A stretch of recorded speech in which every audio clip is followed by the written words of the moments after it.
Buenos días. Empezamos la tercera parte de este curso global que hemos organizado, en el cual vamos a recordar que en las dos primeras partes hemos hablado de ciertos aspectos que nos van a conducir a esta tercera. En primer lugar, habíamos hablado del problema de la incertidumbre en la sociedad actual. Esta incertidumbre ponía en dificultad nuestra capacidad para desarrollar decisiones, así como para saber qué consecuencias tendrían nuestras decisiones. Eso nos ha hecho pensar también cuáles serían las causas que provocarían que ciertas decisiones desembocasen en crisis. Entonces, en la primera clase que hemos dado, hemos hablado de causas profundas o estructurales, así como de causas desencadenantes, las que provocan la llegada inmediata de una crisis. Lo que ocurre es que las causas desencadenantes son difíciles de conocer, como hemos dicho, mientras que las causas estructurales son causas que nosotros podemos ir analizando porque son elementos de evolución social que tenemos la capacidad de reconocer. Por lo tanto, las causas profundas o estructurales se ven venir como las olas, pero las olas, cuando están llegando hacia nosotros, sabemos que van a llegar, pero no sabemos cuándo van a romper. Nos falta ese detalle, que sería el elemento de la causa desencadenante. Por lo tanto, no se pueden prever las causas desencadenantes, pero sí podemos provocarlas. Es una cuestión que a mucha gente le parece un poco difícil de comprender, pero cuando alguien tiene poder y sabe que está llegando una crisis, un fenómeno, una ola, un tsunami, esa persona o ese grupo de personas no saben cuándo realmente va a romper ese tsunami encima de sus cabezas, se dicen, ¿y por qué no lo provoco yo? Algo que se rompa antes o algo que se rompa después y me permite salvarme, me permite tomar disposiciones adecuadas para que estemos en una situación de seguridad. Porque el problema de la incertidumbre está asociado al tema de las causas que lo producen y la seguridad o la inseguridad que tengamos nosotros. Por lo tanto, nuestro trabajo ha sido y será analizar las tendencias estructurales para ir preparándonos para un futuro más o menos inseguro. Bien, llegado a ese punto, en la segunda parte, nos hemos planteado qué métodos utilizar.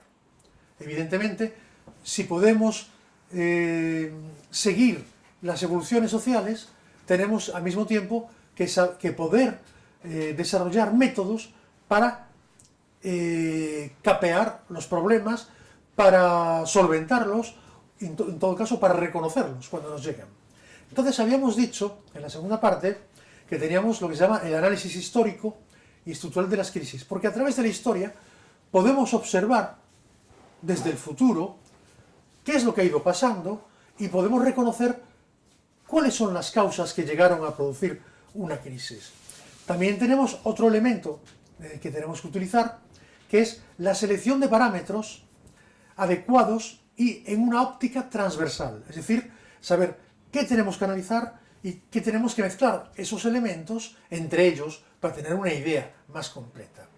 Tenemos que utilizar también una tercera fase, es técnicas cuantitativas y cualitativas, basadas en el cálculo de probabilidad.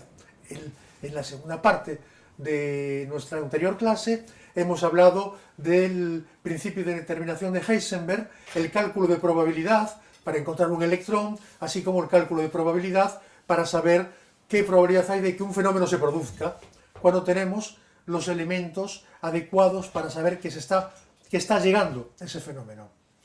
Por lo tanto, eso lo hemos hablado. También tenemos otro elemento que es la evaluación de los paradigmas culturales, religiosos y filosóficos asociados a los movimientos migratorios, puesto que en una sociedad los cambios se producen no solo porque hay un incremento del valor de la energía, también hay movimientos sociales, también hay maneras de comprender la existencia. Por lo tanto, esos elementos de tipo cultural son también importantes, sabiendo que en nuestras sociedades actuales hay cantidad de movimientos migratorios que mezclan culturas distintas y la interacción de esas culturas generan movimientos sociales a su vez. Por lo tanto, eso también se tiene que tener en cuenta. Otro de los elementos era también que teníamos que apoyarnos en la geopolítica y en los desplazamientos de poder. Por ejemplo, actualmente lo estamos viendo, tenemos que considerar las materias primas, puesto que las materias primas, cuando suben y tienen un impacto importante sobre nuestro bienestar, afectan nuestra calidad de vida, en el sentido de que si son mucho más caras, reducen nuestra capacidad de comprar otras cosas.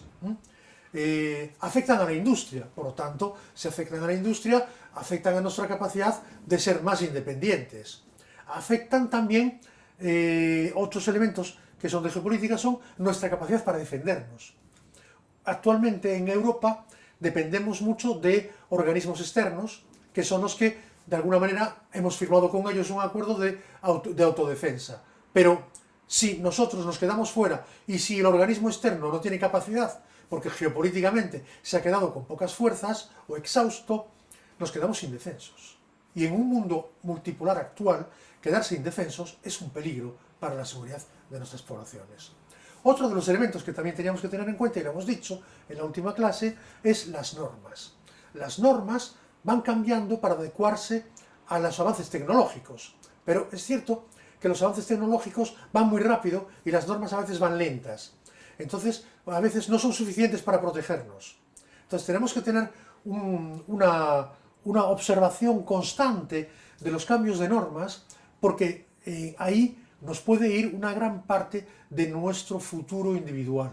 Es muy importante esto. Por tanto, tenemos que vigilar que no influyan también otro de los elementos que tenemos que tener en cuenta, y que lo hemos dicho, es que nuestros propios prejuicios culturales no influyan en nuestro análisis ni en la manera de recoger tal ítem es interesante, tal no es interesante. Eso, ¿quién lo decide? Lo decide el analista. Pero el analista está también marcado por su propio medio cultural. Por lo tanto, un analista marcado por su propio medio cultural no va a funcionar realmente como uno se imagina. Un ejemplo de una campaña de comunicación que se hizo hace bastantes años en Arabia Saudita. Una empresa alemana quería organizar una urbanización de lujo. Una urbanización de lujo, pero no quería avanzar el dinero. Quería anunciar que se iba a montar esa urbanización de lujo con todos los sistemas, con agua, etcétera, con piscinas, para que las personas que tenían un poco de dinero empezasen a invertir en esa urbanización, que se generase una tesorería suficiente para iniciar los trabajos. Entonces los alemanes habían analizado las principales rutas donde se movían la gente que tenía disponibilidad económica, que tenían buenos coches y que iban a mirar sus negocios. Y se dedicaron a poner una serie de carteles en los principales cruces. Bien, entonces se plantearon, bueno, lo hacemos en árabe, lo hacemos en inglés, en alemán. Y entonces dijeron, bueno, si lo hacemos en árabe va a ser complicado la traducción, no estaremos nunca seguros de que comprenden lo adecuado. Si lo hacemos en inglés, no todo el mundo comprende el inglés. Entonces lo que vamos a hacer va a ser un tríptico a través de la imagen. Aparecerán, por supuesto, algunas expresiones en inglés, alguna expresión en árabe, para decir, póngase en contacto con nosotros y usted tendrá garantizado su paraíso en esta tierra. Entonces se pusieron a trabajar sobre el tríptico que iban a montar. Entonces hicieron un tríptico donde la primera parte era un desierto, arena, rocas, algunos restos óseos de ganado, un escorpión. Después, la segunda parte del tríptico eran camiones con gente con cascos, con grúas, con material de construcción, con elementos tecnológicos y con elementos de construcción. Y la tercera fase, la tercera parte del tríptico, era una urbanización de lujo, súper bonita, gente tomándose algo en el borde de la piscina, gente bañándose, gente guapa y los camareros sirviéndoles. Es decir, su próxima vivienda de futuro y de paraíso en pleno desierto. Esa campaña, que parecía que estaba abocada a tener un éxito enorme, fue un completo fracaso. ¿Y por qué fue un completo fracaso? Puesto que habían analizado prácticamente todo, pero lo habían analizado todo dentro de un margen cultural europeo. Entonces, cuando pusieron los trípticos en las carreteras, pusieron primero a izquierda el desierto, en el centro los camiones con el material industrial y de construcción. Y a la derecha pusieron el hotel de lujo con todas las ganas de que la gente comprase para ir a vivir allí. ¿Y por qué no funcionó? Porque todos los árabes que veían ese mensaje veían, hombre, tenemos aquí una urbanización de lujo maravillosa. Llegan los alemanes con sus máquinas y sus herramientas y nos dejan un desierto pocho y completamente destrozado. No habían pensado que unos leen de derecha a izquierda y otros de izquierda a derecha. Y ese simple elemento cultural ha hecho que la campaña fuese un fracaso completo. Aunque los árabes podían haber comprendido que eran alemanes los que lo estaban haciendo, les pareció muy mal, simplemente, que si cometían ese error, deberían cometer otros errores en la construcción. Y por lo tanto no compraron. Como veis, se pueden tener los ítems perfectos, pero si nosotros tenemos nuestra visión cultural sin tener en cuenta las otras, es como el que quiere, dice, yo hago el mejor vino del mundo. Y entonces, ahora los países más ricos del mundo están Arabia Saudita, Dubái, Argelia, Marruecos, etc. Pues vamos a vender ahí nuestro mejor vino. Y de repente, ¿por qué no funciona? No funciona porque esos países consumen muy poco vino, solo para el pequeño sector turístico. Con lo cual vamos a hacer una gran campaña ahí. Hay muchos elementos de factores culturales. Por ejemplo, una empresa americana quería lanzar una campaña de fabricación de caramelos en España y sabe perfectamente que los prescriptores del caramelo y de los bombones son los niños, pero el que compra, el que paga son los padres. Por lo tanto, hicieron una encuesta en diferentes zonas. Hicieron una encuesta en Valencia, en Madrid, en Sevilla, sobre qué embalajes serían los más adecuados para presentar los caramelos que los niños pedirían para que los padres se los compren. Bien, en esa encuesta salió que los colores más apreciados por madrileños, andaluces y valencianos era el color rojo, el amarillo y el azul. Entonces empezaron a hacer muchos caramelos con embalaje, muchas veces con rojo y amarillo, etc. Y luego lanzaron la campaña en el País Vasco, en Cantabria, en Galicia y en Cataluña. Se dieron cuenta que era un fracaso completo, porque estaban empezando a meter, es decir, los niños pedían el caramelo a los padres decían que no, niño, eso no. ¿Cómo vas a comprar un caramelo con la bandera española en Cataluña o en el País Vasco? Entonces, al final, se les destrozó la campaña, porque no habían tenido en consideración otros elementos de otras regiones con sus particularidades. Bien, con esto quiero decir que podemos tener el mejor programa informático para analizar los ítems que vamos a utilizar y estropearlo completamente porque seguimos totalmente imbuidos de nuestro esquema cultural, que es el que condiciona completamente nuestras formas de funcionamiento. Por lo tanto, hemos hecho esto y después hemos formulado algunas hipótesis. Hemos comentado la aparición del COVID, hemos desglosado un fenómeno social que marca nuestra época, y es la elevación del factor del derecho colectivo sobre el derecho individual. Hemos hablado mucho en la segunda clase, hemos hablado que el COVID ha afectado un cambio social, puesto que hasta el momento nuestras sociedades, la Declaración de Derechos del Hombre, etc., estaba basada en los derechos individuales, y hemos pasado de repente a fundamentar casi todo en el derecho colectivo, el derecho de la seguridad, el miedo a la incertidumbre. Volvemos a caer en los mismos problemas que se han generado a partir de la primera clase. Entonces, esto ha generado un cambio en los modelos de gestión. Los estados han empezado a cambiar su modelo de gestión, y eso ha sido como una preparación de una siguiente crisis, puesto que al ir cambiando el modelo de gestión, al ir alterando los valores individuales para concentrarse en los valores colectivos, lo que se ha hecho es mutualizar una gran parte del riesgo social, y para ello hace falta que la sociedad esté más controlada. De ahí que surjan tantos sistemas de control. Hoy en día te haces un test en una farmacia y te envían por el teléfono móvil, ¿está usted positivo o negativo? Es decir, estás ya controlado con un QR, con un código general que aparece en tu teléfono móvil que va a decir que estás bien, que estás sano, que estás vacunado, que no estás en la cárcel, que no tienes ningún crédito impagado, casi prácticamente lo que está pasando en China. En Europa no hemos llegado a eso, pero en China ya pasa. En China ya pasa. Una persona, a través de un sistema, por ejemplo, como hay reconocimiento facial, si una persona tiene prohibido ir a ciertos barrios, se le reconoce atravesando la calle y aparece un cartel rápidamente diciendo esta persona está en un lugar prohibido, esta persona no ha pagado todas sus cargas de seguridad social, no ha devuelto todavía al banco el dinero que tiene prestado, esa persona no se le puede dejar consumir nada en ningún restaurante. ¿Ves el tipo de sociedad que tiene China ahora? Podría parecer la sociedad que definió Orwell en 1984, a través de su obra 1984. Bien, en estas circunstancias se produce una mutación filosófico-política y aparece de repente la guerra de Ucrania. En la guerra de Ucrania causa de repente una recomposición de equilibrios. De repente habíamos pasado por la fase de control, de derecho colectivo sobre el individual, y de repente hay una reconstrucción de equilibrios. La reconstrucción de equilibrios hace que los bloques se desplacen. ¿Por qué? Porque en Europa, concretamente, somos dependientes pues, de la energía que viene de diferentes zonas. Al haber acabado con la PAC, también somos dependientes de la agroindustria que puede venir de otras zonas, puesto que antes teníamos la PAC.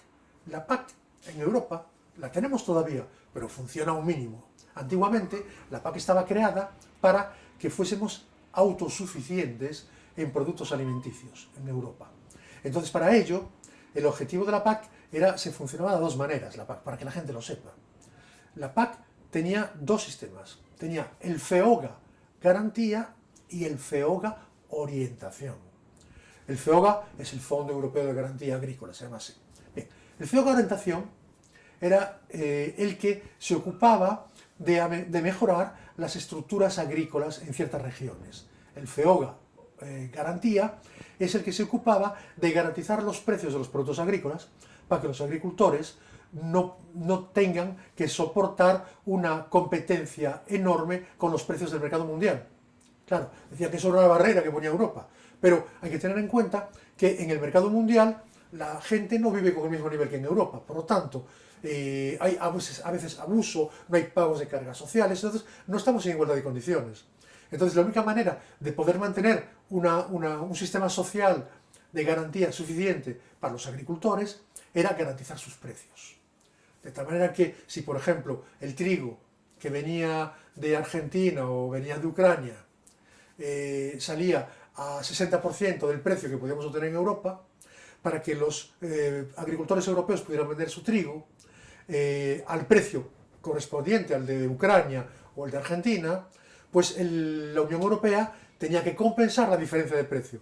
Lo vendía al mismo precio que los otros y le pagaba en compensación al agricultor pues el 40% que faltaba o el 30% que faltaba, que eran las compensaciones que se realizaban antiguamente. Entonces era la garantía. Eso permitía que los agricultores vivieran a un mismo nivel que la gente de la industria y de la ciudad, y que en Europa tuviésemos una diversificación suficiente de productos agrícolas que nos permitiese tener industrias agroalimenticias y al mismo tiempo un autoabastecimiento suficiente, sin tener miedos.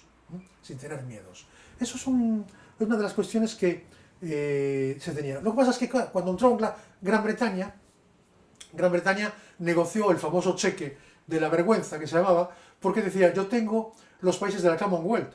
Esos países producen, muchos países de la Commonwealth producen ciertos productos agrícolas que están en competencia con los de la Unión Europea. Si yo entro en la Unión Europea y se me permite acceder a todos los productos de la PAC y de la Unión Europea con esa compensación de precios, yo voy a arruinar parte de las exportaciones de los productos de la Commonwealth.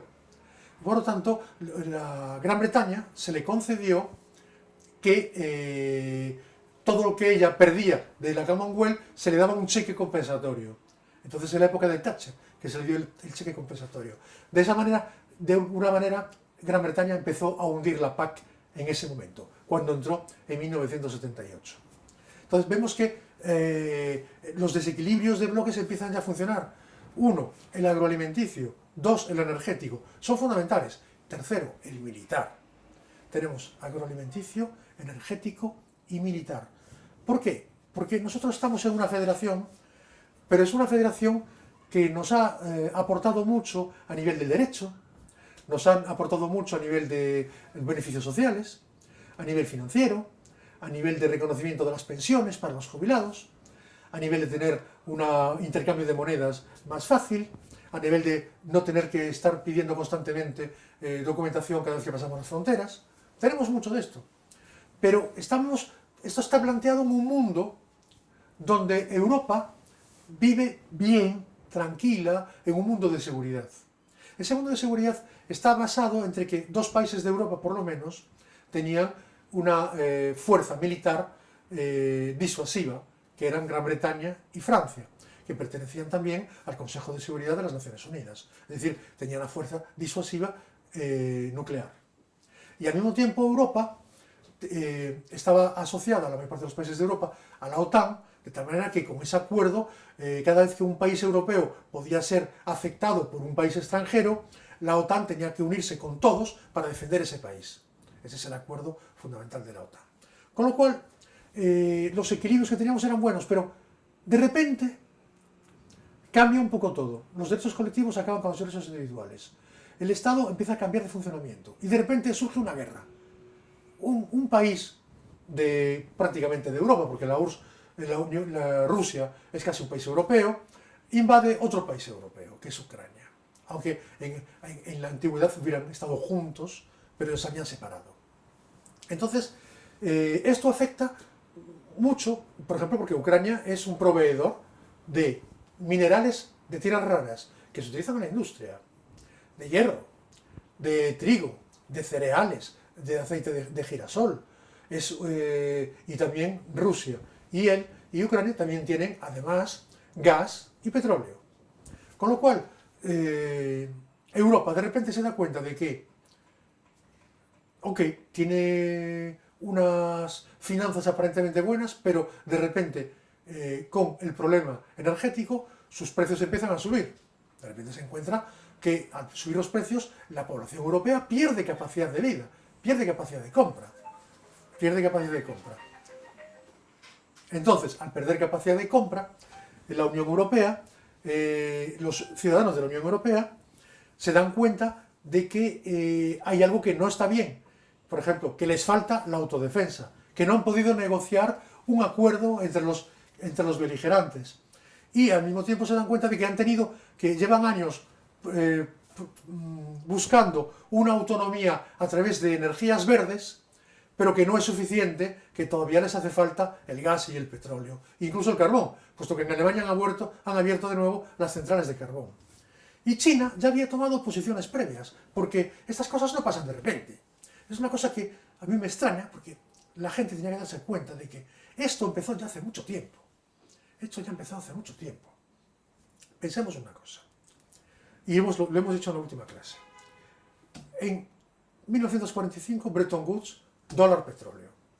En 1971-73, crisis del petróleo, dólar oro. En 1979, sistema monetario europeo, se hace intercambios de moneda sin pasar por el dólar. Y por lo tanto, una liberalización del dólar. Sin embargo, en 1989 se crean unas directivas que permiten libre circulación de capitales y que cambian algunos aspectos que permiten que, por ejemplo, Soros haga un ataque completo al sistema y que nos planteemos la posibilidad de que hay que evolucionar hacia adelante y crear una moneda física.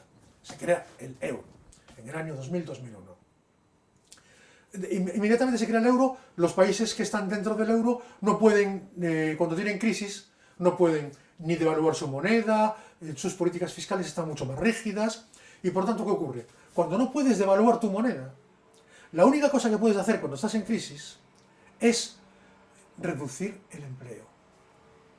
Es decir, no puedes hacer no hay inflación, el euro es una moneda rígida, por lo tanto, tú no puedes devaluar el euro. Entonces, como no puedes devaluar el euro, cuando devaluabas el euro, hacías que la producción interna valiera menos, podías exportar más y mantenías los empleos. Como no puedes hacer esto, no puedes exportar más, estás en crisis interna, eres poco productivo, ¿qué ocurre? Pierdes empleo. Y lo que ha pasado a algunos países después del euro es que frente a la crisis de falta de productividad o falta de inversión, se han encontrado con que sus sistemas no han soportado los choques y el paro ha empezado a crecer. Entonces, hay algunos países que lo han soportado mucho mejor, como por ejemplo Alemania. Pero Alemania tuvo una cosa que mucha gente no lo imagina o no lo piensa. En 1989 cayó el muro de Berlín, lo tiraron. Pero, ¿qué pasó? Alemania se encontró de repente que tenía que asumir la Alemania del Este para fusión. Entonces no tenía capacidad financiera suficiente. Entonces, ¿qué ocurrió? El principio de solidaridad hizo que todos los países europeos prestaran dinero, casi subvencionado, a Alemania para que pudiera soportar el choque de la fusión. Entonces Alemania se benefició prácticamente de 10 años de ayudas financieras constantes del resto de los países europeos. Entonces, esto le permitió, al mismo tiempo, con los países de su entorno, bajo la influencia, los pequeños países, Alemania hizo presión para que esos países entraran en la Unión Europea, y poco a poco pasamos de 15, porque en 1992 éramos 15, y pasamos a 27 países en la Unión Europea. Eso la gente no se da cuenta, pero son pequeños países que estaban antes en la órbita soviética y que de repente pasan a pasar a la Unión Europea, pasan a entrar a la Unión Europea. Son países que se convierten en países pilotos de la industria alemana, precisamente. Son países que estaban completamente... Y gracias a las grandes aportaciones de capital del resto de los países europeos, Alemania pudo diversificar su industria para deslocalizar y tener muy bajo precio el coste de la mano de obra en esos países. Además, beneficiándose los salarios de esas personas por el Fondo Social Europeo. Lo que no tuvieron los países del sur, que al mismo tiempo sufrieron el hecho de la deslocalización alemana hacia el este y perdieron parte de sus asalariados. Y dentro del euro tuvieron que perder empleo. Por lo tanto, vemos cómo no es tan fácil lo que ha pasado ahora en Rusia se ha venido fabricando. Se ha venido fabricando. Toda la década del 2000 al 2010, pensarlo bien, ¿qué ha pasado? Se hace el euro, Alemania empieza a deslocalizar industrias, entran en Europa diferentes países del este europeo y al mismo tiempo se crea una gran guerra dentro de Europa. Alemania permite y apoya la separación de Croacia del conjunto de la antigua Yugoslavia, se crea un conflicto con Serbia, con Bosnia, y ahí de repente tenemos durante 6-7 años una guerra que ha hecho morir a más de 100.000 personas, en pleno centro de Europa. Con lo cual no fue un momento muy claro, la gente no lo tiene muy claro, y de repente en 2008 llega la crisis de Enron, y el sistema financiero mundial, que estaba basado todavía en el dólar para los intercambios mundiales, se cae. Y China, en ese momento, empieza a aprovecharse de la legislación europea que se había creado en aquella época. Vamos a dejarlo aquí, vamos a continuar luego la siguiente clase, que será la clase cuarta. Y hablamos de cómo actuó China, fundamentalmente. Un descanso.